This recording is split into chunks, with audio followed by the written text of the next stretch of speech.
तो हाँ जी मेरे प्यारे फ्रेंड, कैसे हो भाई आप सब। तो स्वागत है आप सबका आपके अपने इस पसंदीदा चैनल जेके तिवारी गुरुकुल पर। तो भाई आज हम आप लोगों को यूपी बोर्ड एग्जाम में उत्तर प्रदेश माध्यमिक शिक्षा परिषद के द्वारा किए गए एक ऐसे बदलाव के बारे में बात करने वाले हैं कि जिसका अगर आप लोगों ने पालन नहीं किया ना तो आपको एडमिट कार्ड नहीं मिलेगा, अर्थात आप बोर्ड एग्जाम नहीं दे पाओगे। तो सेशन बहुत इंपॉर्टेंट है, इसलिए इस सेशन को उन सभी बच्चों के पास शेयर कर दो जो कि बोर्ड एग्जाम 2026 और 7 में देने वाले हैं। प्लस में अगर कोई ऐसा है जो कि आपके रिलेशन में प्रधानाचार्य है उसके पास भी शेयर कर दो, क्योंकि ये जो सूचना है ना ये विद्यालय के हित में भी है। सो भाई सेशन बहुत इंपॉर्टेंट है, फिर से बता रहे हैं और अंत तक जरूर देखिएगा अगर आपको 2026 और 7 में बोर्ड एग्जाम देना है। आया समझ में। और हाँ, अगर सेशन पसंद आता तो सेशन को लाइक भी कर दो और चैनल पर नए हो तो चैनल को सब्सक्राइब भी कर दो। और चलो अब बगैर टाइम बर्बाद किए इस सेशन को स्टार्ट किया जाता है ना। तो समझिए क्या यहाँ पर बताया गया है ना, क्या बताया गया है कि सर्व संबंधित के सूचनार्थ विज्ञप्ति एवं प्रसारित किया जाता है कि माध्यमिक शिक्षा परिषद है ना, माध्यमिक शिक्षा परिषद जो आपका क्या है उत्तर प्रदेश है ना के अंतर्गत संचालित समस्त माध्यमिक विद्यालयों, आया समझ में, माध्यमिक विद्यालयों के छात्र छात्राओं एवं शिक्षकों तीनों लोगों के लिए इंपॉर्टेंट है। आया समझ में। इसीलिए हमने कहा कि प्रधानाचार्य अगर कोई रिलेटेड है या बाय चांस टीचर है रिलेटेड उसके पास भी शेयर कर देना। आया समझ में है ना। तो छात्र छात्राओं एवं शिक्षकों सबके लिए इंपॉर्टेंट है कि दैनिक उपस्थिति प्रक्रिया, दैनिक उपस्थिति प्रक्रिया का मतलब हुआ जाकर कि जो आपकी हाजिरी डेली फिल कराई जाती है। आया समझ में। कॉलेज में पहुंचते हो तो हाजिरी फिल कराई जाती है ना, तो उसी के बारे में बात करे जा रहे हैं। को पारदर्शी सुसंगठित एवं तकनीकी रूप से सुदृढ़ बनाए जाने हेतु ऑनलाइन उपस्थिति प्रणाली, ऑनलाइन उपस्थिति प्रणाली है ना। इसका मतलब अगर हम बात करें पारदर्शी सुसंगठित एवं तकनीकी रूप से सुदृढ़ बनाए, इसका मतलब ये हुआ जाकर कि पहले क्या होता था कि आप समझो कॉलेज में एक रजिस्टर बनता है जिसमें पहला नंबर तो टीचरों की उपस्थिति होती है और दूसरा होता है बच्चों की उपस्थिति। आया समझ में। तो इस स्थिति में सरकार को बिल्कुल भी नहीं पता चलता था कि कौन बच्चा कितने दिन आया है कॉलेज।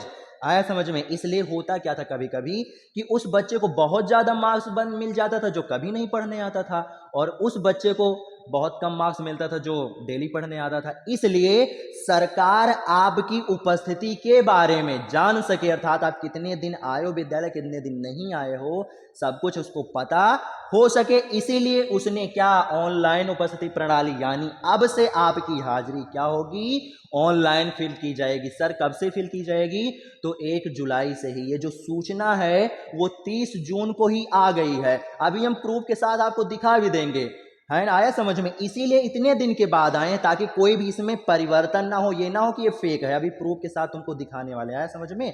तो अब से आपकी जो हाजिरी है वो क्या होगी, ऑनलाइन फिल की जाएगी। आया समझ में। कुछ नीचे और भी दिया गया, क्या दिया गया है, इस उद्देश्य से एक विशेष पोर्टल विकसित किया जाएगा। आया समझ। विशेष पोर्टल का मतलब ये हुआ कि जो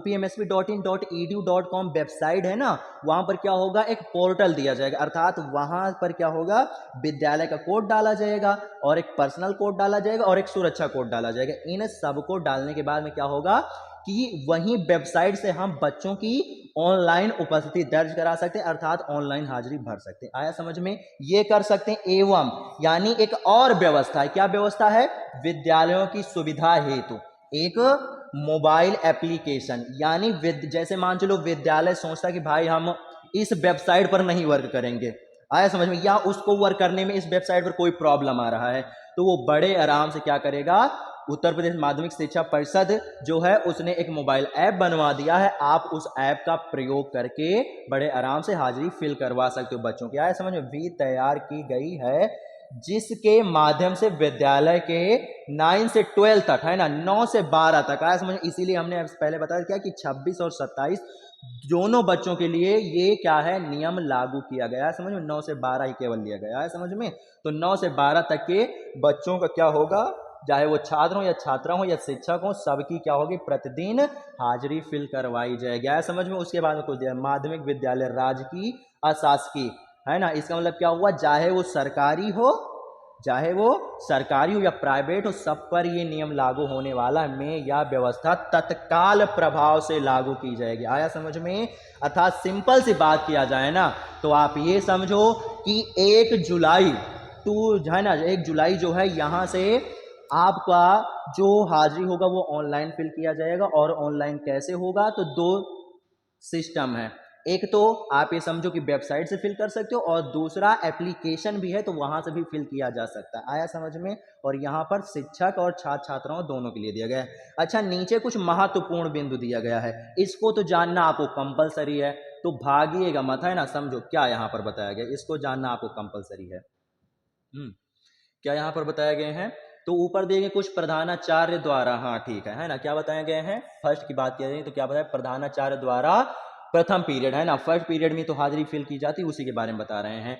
में परिषद की वेबसाइट, अभी हमने बताया ना, जो परिषद की वेबसाइट है upmsp.in.edu.com, आया समझ में, है ना। इस पर क्या होम पेज पर क्या होगा कि एक लिंक दी गई है, उसी को बोलते हैं पोर्टल। वहां पर ही क्या होगा? सुरक्षा कोड, कॉलेज का कोड, पर्सनल कोड डाला जाएगा, वो वर्क करने लगेगा। वहां से क्या होता है कि हाजिरी फिल की जा सकती है। और नहीं तो क्या है? गूगल प्ले स्टोर, क्या गूगल प्ले स्टोर है, गूगल प्ले स्टोर पर एक मोबाइल ऐप उपलब्ध है जो कि क्या है? ओ यूपीएमएसपी अटेंडेंस नाम का है ना। इसको क्या किया जाता है? लॉगिन करके यहां से भी हाजिरी फिल की जा सकती है। आया समझ में? यहां से भी छात्र छात्राओं और शिक्षकों की हाजिरी फिल की जा सकती है। इतना ठीक है? इतना क्लियर है? सेकंड आप देखो, है ना, सेकंड आप देखो, सेकंड के बारे में क्या बताया गया है? तो परिषद की वेबसाइट अथवा मोबाइल ऐप पर विद्यालयों की वर्तमान लॉगिन आईडी व पासवर्ड के माध्यम से लॉगिन कर उपस्थिति दर्ज कराई जाएगी। अरे यही वही बात अभी जो हमने बताया था ना, कि मतलब पर्सनल कोड डाला जाएगा, विद्यालय कोड और सुरक्षा कोड डाला जाएगा, फिर ये वेबसाइट और ऐप दोनों काम करने लगेंगे। इतना ठीक है? उसके बाद में आप देखो तीसरे में क्या बताए गए हैं? तीसरे में बताया उपस्थित पोर्टल पर लॉगिन कर विद्यालय में प्रत्येक कक्षा में पंजीकृत छात्र छात्राओं यथास्थी, है ना, यथास्थी सेक्शन ABCDE आवंटित करना होगा। इसका मतलब क्या हुआ? इसका मतलब ये हुआ कि जैसे आपने विद्यालय में देखा होगा नर्सरी से 12 तक अलग अलग क्लासें होती है ना, वैसे ही 9 to 12 ये नियम लागू हुआ है ना। इसलिए क्या होगा? 9 का अलग, 10th का अलग, 11th का अलग, 12th का अलग, सबका अलग अलग क्या होगा? एक सेक्शन बनाया जाएगा, उसी में क्या होगा? ऑनलाइन आपकी हाजिरी भरी जाएगी। इतना ठीक है? ओके, आगे देखो 4 वाले में क्या दिए गए हैं? तो छात्र छात्राओं अथवा शिक्षकों के अवकाश पर होने की स्थिति में अवकाश के प्रकार का भी आकलन करना होगा। अभी तक क्या होता था? अभी तक चाहे शिक्षक हो या स्टूडेंट हो, कोई भी प्रॉब्लम होती थी तो प्रधानाचार्य से एक नॉर्मल सा प्रार्थना पत्र देकर वो चला जाता था। बट अब क्या होगा? आपको एक प्रोफेशनल प्रार्थना पत्र लिखना पड़ेगा, जो कि उत्तर प्रदेश माध्यमिक शिक्षा परिषद के जो कर्मचारी हैं उसको देखेंगे, और देखने के बाद में क्या करेंगे?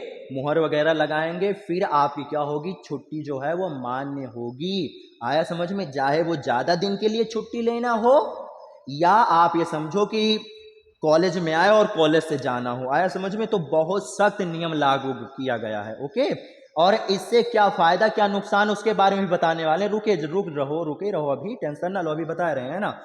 ये हो गया जाकर, है ना। तो सिंपल सी बात, अब क्या होगा? आपको प्रार्थना पत्र जमा करा जाएगा, जो कि प्रयागराज के जो उत्तर प्रदेश माध्यमिक शिक्षा परिषद के कर्मचारी हैं वो लोग चेक करेंगे, है ना। ठीक है? पांचवा देखो, पांचवा क्या है? ऑनलाइन उपस्थिति दर्ज करने की कार्रवाई विद्यालय परिसर से ही संभव है। इसका मतलब क्या हुआ? कि जो ऑनलाइन उपस्थिति है, यानी जो ऑनलाइन आपकी हाजिरी है, वो विद्यालय से ही भरी जाएगी। ये नहीं कि सर हम तो मशीन उठाए के ले गए न घरे, है ना, हुआ से हम कागज हाजिरी भर, ऐसा नहीं होगा। आया समझ में? और एक बात बता दें, इसका मतलब ये हुआ जाकर कि आपको विद्यालय आना कंपलसरी है। अर्थात इससे पहले होता था क्या था कि बहुत बच्चे फॉर्म डाल के फिल करते थे ना, पढ़ाई करते थे। अब ऐसा नहीं होने वाला है, अब आपको रेगुलर कॉलेज ज्वाइन करना पड़ेगा। आया समझ में? अब अगर इससे फायदे की बात करें, है ना सर, इससे फायदा क्या होगा? तो इससे अगर फायदे की बात करें तो आप समझो, जो आपका प्रयोगात्मक परीक्षा होती है उसमें क्या होता है? 30 मार्क्स मिलते हैं ना। 30 मार्क्स में 15 मार्क्स आपका हो गया जो एग्जामर आपसे क्वेश्चन पूछता है यानी मौखिक क्वेश्चन का, और आपने जो क्या किया फाइल वगैरह बना है 15 उसका हो गया, और 15 हो गया आपके कॉलेज परिवार के साथ कि कैसी एक्टिविटी आपकी है, अर्थात आप रेगुलर कॉलेज आ रहे हो कि नहीं, आपका टीचर से अच्छा खासा संबंध है कि नहीं, प्रिंसिपल से अच्छा खासा संबंध है कि नहीं, उसके बारे में क्या होता है 15 मार्क्स मिलता है। आया समझ में? तो आप ये समझिए कि आपको डेली आना है, अर्थात आपको उपस्थिति दर्ज कराना, और फिर से बता रहे हैं अगर आपकी उपस्थिति 75% नहीं रही ना, 75% होना कंपलसरी, अगर 75% नहीं रही ना तो आपको एडमिट कार्ड नहीं मिलेगा, अर्थात आप बोर्ड एग्जाम नहीं दे पाओगे। तो सिंपल सी बात है, आप लापरवाही नहीं करोगे, अब आपको कॉलेज जाना कंपलसरी है। आया समझ में? कॉलेज जाना अब आपको कंपलसरी है, और हाँ, हम पर विश्वास रखो, आप कॉलेज जाओ, और यहाँ हम खुद पर्सनल आप लोगों की तैयारी कराते हैं। आया समझ में? तो ऑनलाइन आप हमारे संस्थान से पढ़ो, और उसके बाद में आप कॉलेज जाओ, और कॉलेज में भी आप जाओगे तो कुछ ना कुछ आपको भाई सिखाया जाएगा। आया समझ में? जो सरकार ने आपके लिए सोचा है वो बहुत अच्छा ही सोचा है। आया समझ में?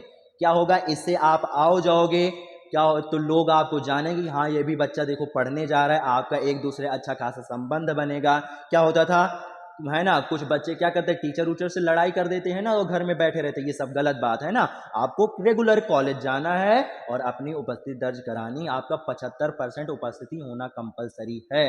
ओके, और उसके बारे में क्या दिया गया आगे, आगे तो वैसे विशेष कुछ नहीं दिया गया है। हाँ, अभी हमने बताया ना कि पूरा प्रूफ के साथ आप देख लो, है ना, प्रूफ के साथ आप देख लो। यहाँ जो उत्तर प्रदेश माध्यमिक शिक्षा परिषद के जो सचिव हैं भगवती सिंह जी, देखिए उनकी क्या यहाँ पर देखिए सिग्नेचर दिया गया, और 30/6/2025 यानी 30 जून को ये क्या किया गया है, सूचना डाली गई है। अर्थात ये जो सूचना है वो फेक नहीं है। आया समझ में? सूचना ये जो है वो फेक नहीं है।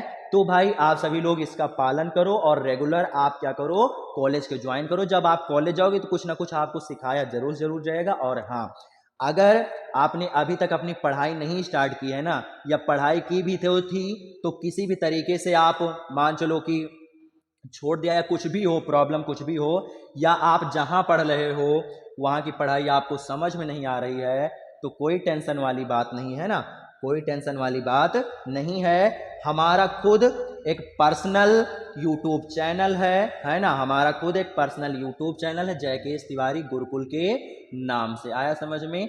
जहां पर हम लोगों ने अभी स्टार्ट ही किया है ना, अगर देखा जाए तो आप यहां पर देख सकते हो भाई, कितने बहुत ज़्यादा हमारे साथ बहुत बड़ा हमारा परिवार नहीं है, लेकिन तब भी हम लोग जो वर्क करते हैं वो बहुत अच्छा खासा वर्क करते हैं, है ना। ये चैनल है हमारा, है ना, जयकेश तिवारी गुरुकुल के नाम से 787 बच्चे यहाँ जुड़े हुए हैं। आया समझ में?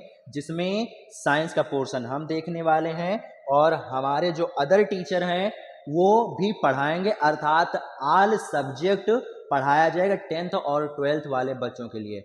और अपने बैच के लॉन्चिंग हम रविवार को शाम को 8 बजे करने वाले हैं।